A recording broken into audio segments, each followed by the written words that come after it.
Hi everyone, I hope you doing great. So बहुत लोगों का सवाल होता है कि जब एआई इतना इवॉल्व हो रहा है, इतने एआई टूल्स आ रहे हैं, डेविन आ गया और माइक्रोसॉफ्ट को पायलट आ गया और भी बहुत सारी चीज़ें हैं, गिटहब को पायलट आ गया, ठीक है, चैट जीपीटी आ गई, मर्लिन है, जेमिनाई है। तो इतने सारे एआई टूल्स होने के बावजूद हमें इतना अपने जो कोर्स का, लेट्स सपोज आप बीटेक कर रहे हो या बीई कर रहे हो या फिर एमसीए बीसीए कुछ भी कर रहे हो, ठीक है, तो हमें पुराना सिलेबस क्यों पढ़ना पड़ रहा है, क्यों पढ़े हम पुराना सिलेबस, ठीक है।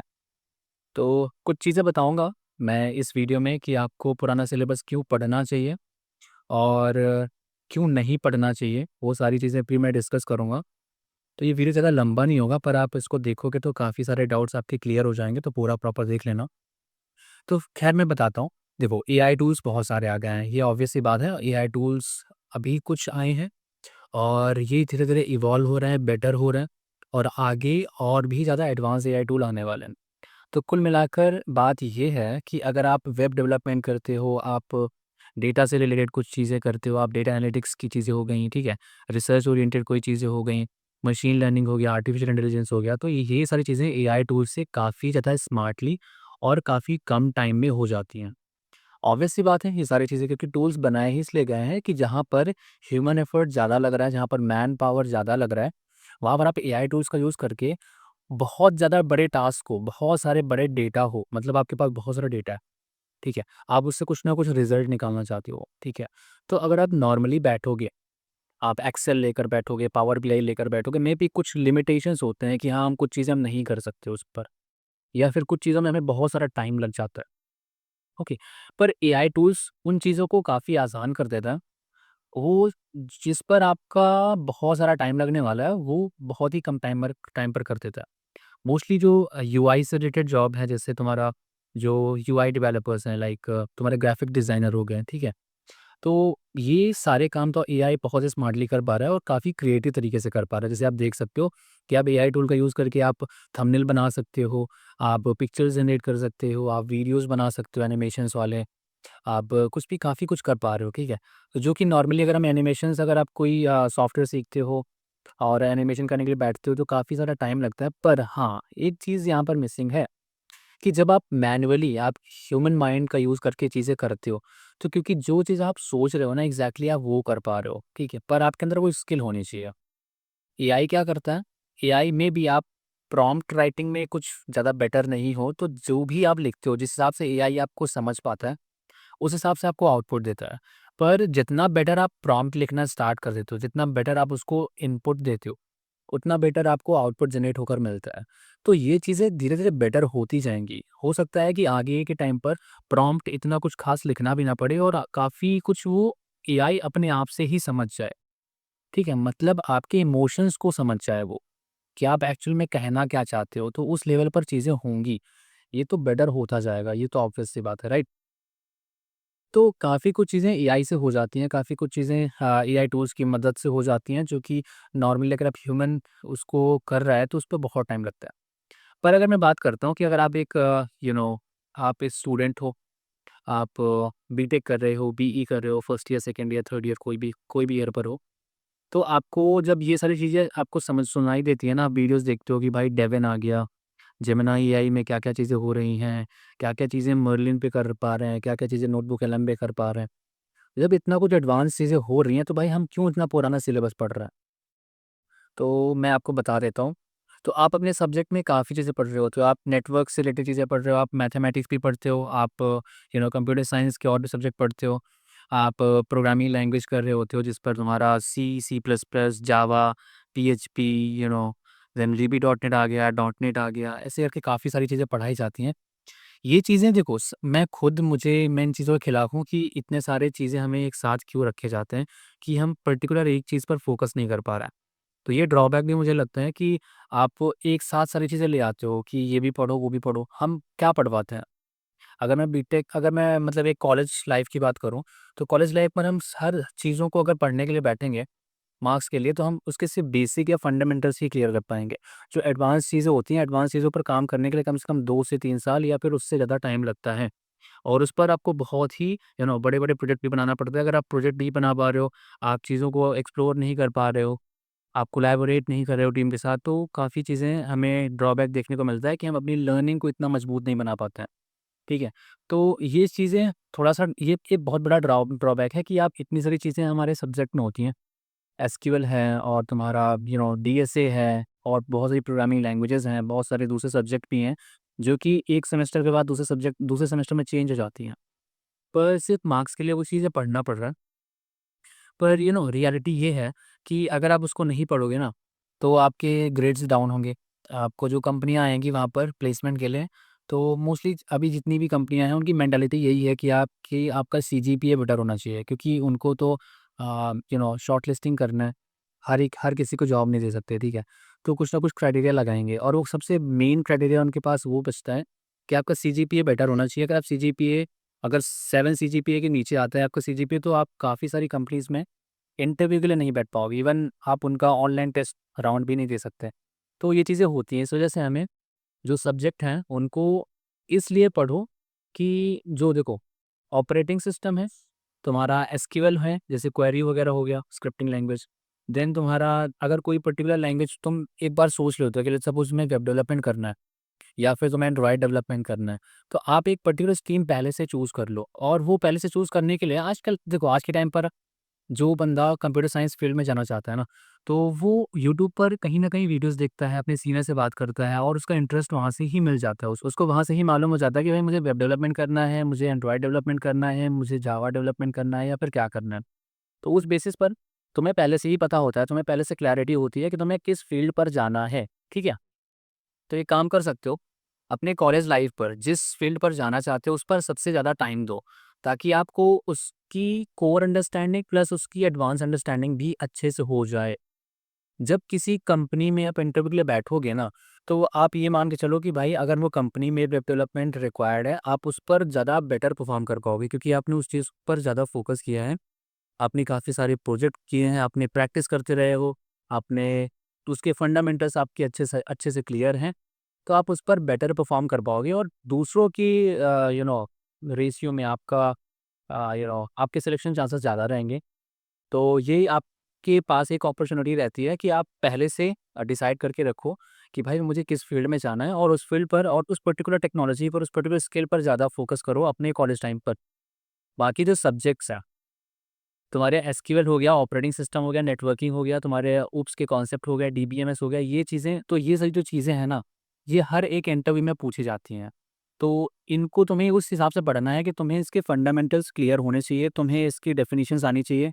काफ़ी सारी डेफिनिशंस होती हैं, जैसे तुम्हारा नॉर्मलाइज़ेशन हो गया, डीनॉर्मलाइज़ेशन हो गया, डेडलॉक हो गया, तुम्हें ऊप्स के कॉन्सेप्ट हो गए, पॉलीमॉर्फिज्म, एनकैप्सुलेशंस, एब्स्ट्रैक्शंस, इनहेरिटेंस, ये सारी चीज़ें तुम्हें अच्छे से आनी चाहिए विद एग्ज़ाम्पल्स।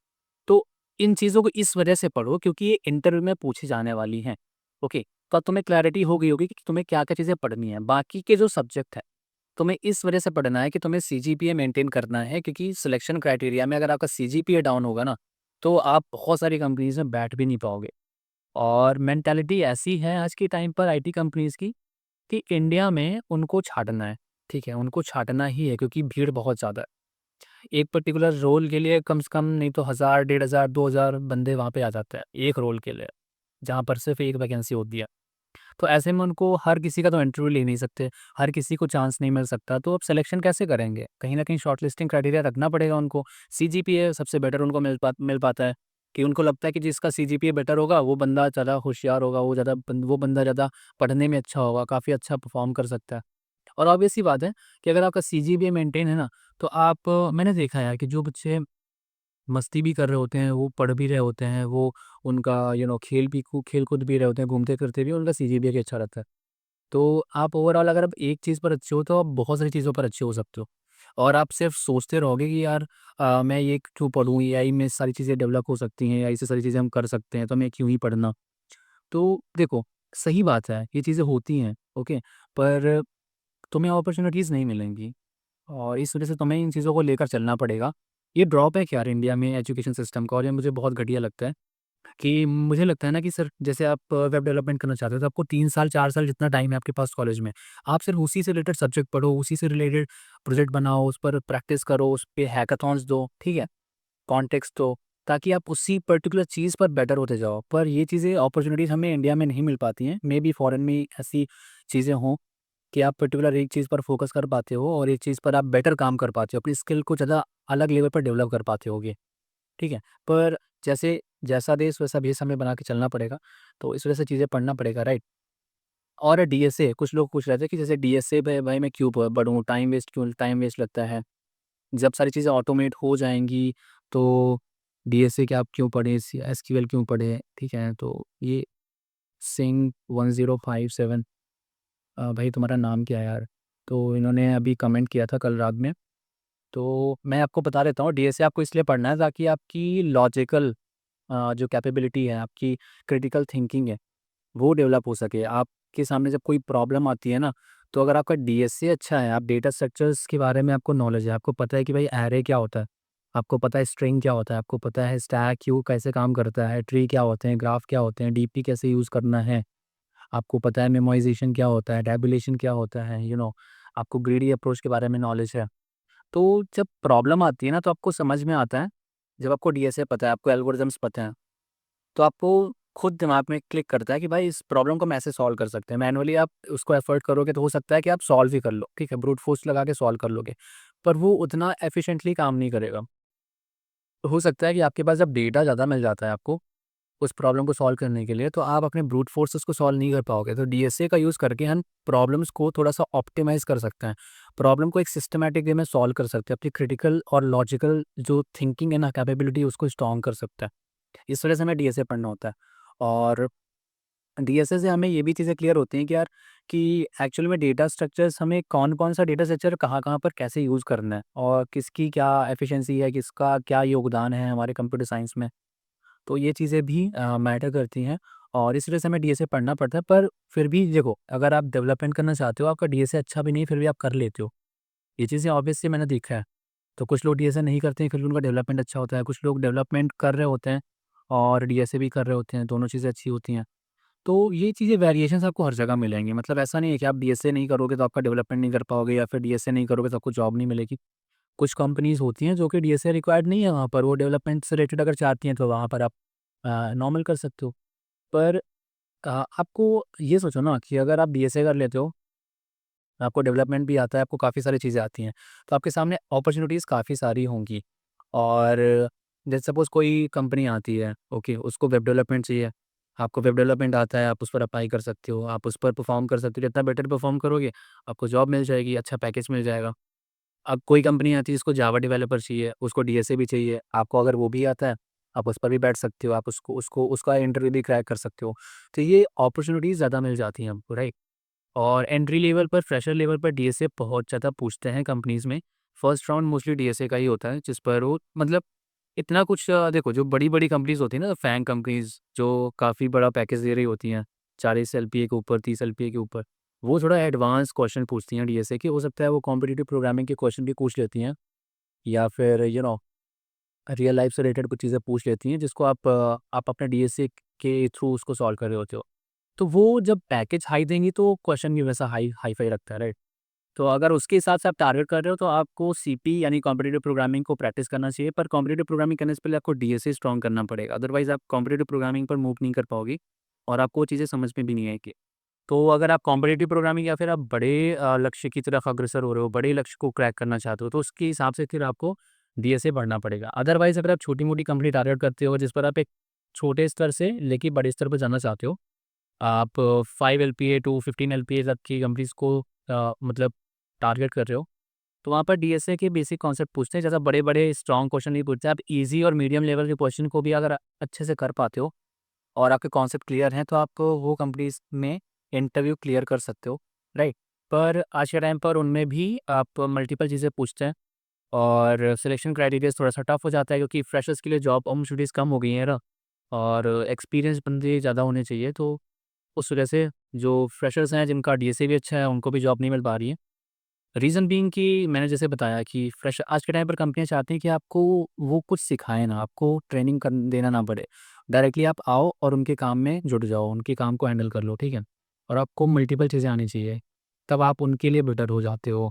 अदरवाइज़ वो फिर शॉर्ट लिस्टिंग में निकाल देते हैं बाहर। तो उसके हिसाब से हमें बहुत सारी चीज़ें पढ़ना पड़ता है और ये थोड़ा-सा यू नो हेडेक भी हो जाता है आज के टाइम पे स्टूडेंट को और फ्रेशर्स को कि भाई मुझे इतनी सारी चीज़ें पढ़ना पड़ रहा है। पहले के टाइम पर आज से 8 से 10 साल पहले लोग इतना नहीं पढ़ते थे या 5 से 6 साल पहले भी अगर मैं बात करूँ ना तो कंपनीज़ में इतनी सारी चीज़ों की रिक्वायरमेंट नहीं होती थी। अगर आपको एक प्रोग्रामिंग लैंग्वेज आती है, थोड़ा बहुत चीज़ें कंप्यूटर्स के फंडामेंटल्स क्लियर है, आपसे वही पूछे जाते थे क्वेश्चंस और आपका सिलेक्शन हो जाता था। पर आज के टाइम पर आपको बहुत सारी चीज़ें आनी चाहिए। अपकमिंग टेक्नोलॉजीज़, एआई टूल्स से रिलेटेड चीज़ें नॉलेज अगर है तो आप उसको उस वो भी आप उसका भी आप फ़ायदा उठा सकते हो कि उससे रिलेटेड आपको जॉब मिल सकती है, उससे रिलेटेड आपका सैलरी हाइक मिल सकता है कि अगर आपको एआई टेक्नोलॉजी का एआई टूल्स का नॉलेज है, आपकी प्रॉम्प्ट राइटिंग स्किल अच्छी है। पर ये चीज़ें फ़ायदा कब करती हैं जब आप एक एक्सपीरियंस बंदे हो जाते हैं, आपको 3 से 4 साल का एक्सपीरियंस हो जाता है और आपको एआई टूल्स का अच्छा खासा नॉलेज है, तो जब आप दूसरी कंपनी में स्विच करते हो ना, तो आप उस चीज़ को मेंशन कर सकते हो कि आप ये पर्टिकुलर एआई टूल का नॉलेज है, जिससे आप चीज़ों को ऑटोमेट कर सकते हो, आप चीज़ों को काफ़ी स्मूथली, काफ़ी सही तरीके से कम टाइम में आप एग्ज़ीक्यूट कर सकते हो, तो उसका ईज़ आपको मिल जाता है, उस पर आपको सैलरी पैकेज भी ज़्यादा मिल जाता है। पर फ्रेशर्स लेवल पर हमें फंडामेंटल्स अच्छे से आने चाहिए और इस वजह से हमें जो कॉलेज के जो सब्जेक्ट हैं, उन पर फ़ोकस इसलिए करना चाहिए ताकि हमारा सीजीपीए बेटर होता रहे। सीजीपीए 7 से नीचे नहीं जाना चाहिए अदरवाइज़ काफ़ी प्रॉब्लम हो जाती है इंटरव्यूज़ में, कंपनियाँ पूछती भी नहीं हैं, वो बैठने भी नहीं देंगी। ठीक है? तो इस चीज़ का ख़्याल रखना। बाकी तुम्हारे जो फंडामेंटल्स हैं यार तुम्हारे सॉफ्टवेयर से रिलेटेड, तुम्हारे ओप्स हो गए, तुम्हारे ओ ऑपरेटिंग सिस्टम हो गया, डीबीएमएस हो गया, तुम्हारा एसक्यूएल क्वेरीज़ हो गई, मतलब क्वेरी लिखना, ठीक है? मोंगोडीबी या एसक्यूएल कुछ भी पढ़ लो अपने हिसाब से। ओके। और बस ये चीज़ें हैं, इन पर फ़ोकस करना पड़ेगा और इनके फाउंडेशंस को स्ट्रॉन्ग करना पड़ेगा अदरवाइज़ जो इंटरव्यू का जो क्राइटेरिया होता है ना, उस पर क्योंकि ये चीज़ें पूछी जाती हैं, अगर आप इन पर अपना ध्यान केंद्रित नहीं करते हो, इन पर आप अपना टाइम नहीं देते हो, पढ़ते नहीं हो, स्ट्रॉन्ग नहीं करते हो इन चीज़ों को, तो आपको प्रॉब्लम होगी। और आई थिंक तुम्हारा डाउट क्लियर हो गया होगा कि भाई मुझे इतने सारे सब्जेक्ट क्यों पढ़ना पड़ रहा है और जब इन सारे एआई टूल्स आ गए हैं, सारी चीज़ें ऑटोमेट हो सकती हैं। देखो, तुम्हारा डेविन आ गया, राइट?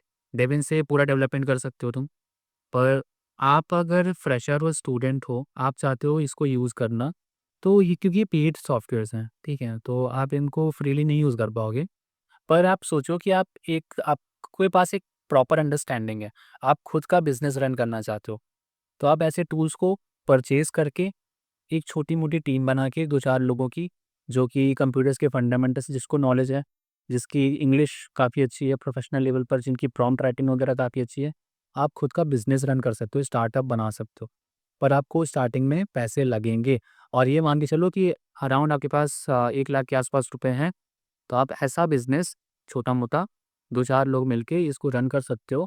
पर ये समझो कि 2-4 लोग जो होंगे ना, वो हाइली यू नो मोटिवेटेड होने चाहिए और आपका एक विज़न क्लियर होना चाहिए कि भाई आपको करना क्या है और बीच से अगर ड्रॉप करके जाते हो तो नुकसान हो जाएगा क्योंकि स्टार्टिंग में कोई भी चीज़ें स्टार्ट करते हो तो तुरंत आपको बेनिफिट्स नहीं मिलते हैं, आपको काफ़ी स्ट्रगल करना पड़ता है। फ्रीलांसिंग वगैरह में भी होता है। स्टार्टिंग में आप जब जाते हो तो सारे प्रोजेक्ट आपको तुरंत नहीं मिल जाते हैं। इवन एक छोटा से छोटा प्रोजेक्ट लेने के लिए भी आपको काफ़ी ज़्यादा स्ट्रगल करना पड़ता है, तब जाके एक छोटे-छोटे प्रोजेक्ट मिलते हैं। और जब धीरे-धीरे आपका पोर्टफोलियो बनता है, आपके पास काम आने लगता है, तब फिर और सारा काम आने लगता है। मतलब कनेक्शन से चीज़ें होती हैं, बेटर होती हैं। तो कनेक्शंस पर फ़ोकस करना, कनेक्शंस बनाना बहुत ज़रूरी है और कनेक्शंस ऐसे होने चाहिए जो कि आप जिस टाइम पर आपकी रिक्वायरमेंट है, आप स्विच करना चाहते हो जॉब या किसी से यू नो हेल्प लेना चाहते हो, कोई बात करना चाहते हो तो आपको रिस्पॉन्ड करता हो। तो सीनियर लेवल से बनाना बेटर का बाकी बहुत लोग रिस्पॉन्ड भी नहीं करते यार, ये चीज़ें तो कॉमन है। पर क्या कर सकते हैं, हमें ट्राई तो करना पड़ेगा ना। तो ख़ैर यही है इस वीडियो में, आई थिंक आपके डाउट्स क्लियर हो गए होंगे कि क्यों हमें सारी चीज़ें पढ़ना पड़ रहा है, क्यों हम ऐसा करें, वैसा करें। ठीक है? ये चीज़ें उनके लिए बेटर हैं, जैसे तुम्हारे जो एआई टूल्स हैं ना, जैसे डेविन की बात की थी मैंने लास्ट वीडियो में। तो अगर आप एक बड़ी ऑर्गेनाइज़ेशन हो, आप बहुत सारे एम्प्लॉइज़ को बाहर निकाल के आप एआई से रिप्लेस करना चाहते हो, बाकी कुछ एआई इंजीनियर्स हायर करना चाह रहे हो ताकि डेविन को ताकि उस टूल को ऑपरेट कर सके, उस टूल को यूज़ कर सके। तो जहाँ पर आपके 100 लोग काम कर रहे थे, वहाँ पर आप 1-2 लोगों को मिला के 1-2 लोगों के हाथ पे वो टूल दे दोगे और वो सारी चीज़ें आप आराम से करवा सकते हो। तो इस तरीके से काम करता है। ओके।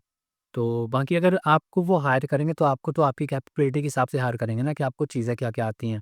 और चीज़ें जो कर रहे हैं सॉफ्टवेयर इंजीनियरिंग में वो तो ऑब्वियस सी बात है कि जो चीज़ें तुम पढ़ रहे हो तो उससे रिलेटेड ही है, उसके फंडामेंटल्स ही स्टार्टिंग में पूछे जाएँगे। बाकी टूल्स, टेक्नोलॉजीज़, फ्रेमवर्क तो बहुत सारे हैं। हम धीरे-धीरे जब किसी कंपनी में काम करते हैं, किसी टेक्नोलॉजी में काम करते हैं, तो वो चीज़ें हम टाइम टू टाइम सीखते हैं, टाइम टू टाइम इवॉल्व होते हैं और चीज़ें अपडेट होती रहती हैं, अपग्रेड होती रहती हैं और हर साल, हर महीने हर साल 6 महीने में कुछ ना कुछ नया बनता रहता है, नया-नया आता रहता है।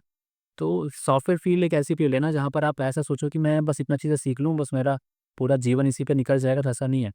आपको हर दिन कुछ ना कुछ सीखना पड़ेगा, हर दिन कुछ ना कुछ जानना पड़ेगा, समझना पड़ेगा, क्या-क्या चीज़ें इवॉल्व हो रही हैं, उसके हिसाब से मुझे भी वो चीज़ें सीखना पड़ेगा। मुझे वो चीज़ें आनी चाहिए अदरवाइज़ मैं काफ़ी पीछे चला जाऊँगा।